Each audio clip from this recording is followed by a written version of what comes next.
enjoying the peace of Buckfast Chapel.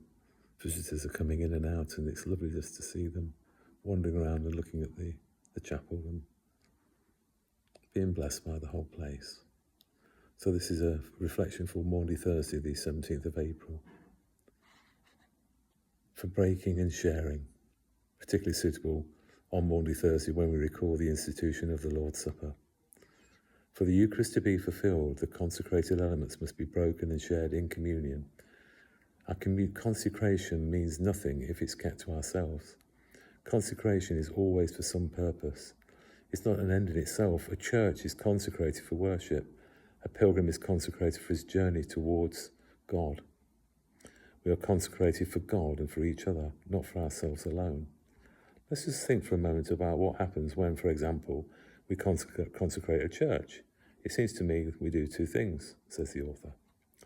We declare our desire and intention that this particular place, this building, shall be a place of worship and a sacred space where God shall be at home, most appropriate in this little chapel. We then use that space for the purpose of what has been consecrated, and in using it we continue and fulfill the process of its sanctification. And so here there is the Methodist table.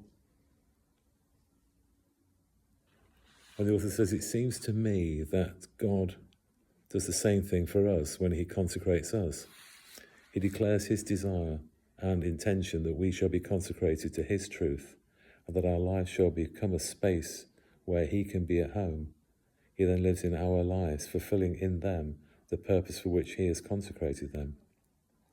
Unlike the Eucharistic bread, we are consecrated in order to be broken and given to others.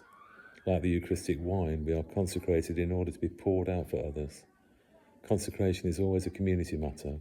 It's an act of inclusiveness, expressing an all-inclusive love of God. Consecration, understood in this way, is a vocation for all believers, and it has sacrifice at its heart. We can't share in the consecration that was first enacted during the Last Supper and is reenacted in every Eucharist unless we are willing to become part of the sacrifice. Of course, it's easy to say with our lips that we are offering our suffering as part of Christ's sacrifice, and it's easy to believe in our heads.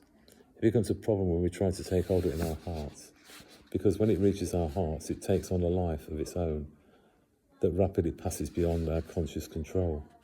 Can you remember any moments in your journey with God when you felt that you were being consecrated by him for a particular ministry or role in life? You may perhaps remember your confirmation or a time of spiritual renewal or the growing awareness of vocation. On those moments, we have a very private, in times of prayer, we recall them now before God.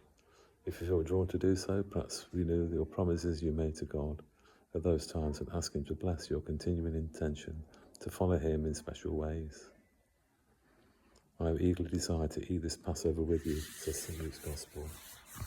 And a prayer from Charles de Foucauld, 1858 to 1916. Father, I abandon myself into your hands. Do with me what you will. Whatever you may do, I thank you. I am ready for all, I accept all. Let only your will be done in me and all your creatures. I wish no more than this. Into your hands I commend my soul, I offer it to you. With the love of my heart, I love for you, Lord, and need to give you myself, to surrender myself into your hands without reserve, and with boundless confidence, for you are my Father.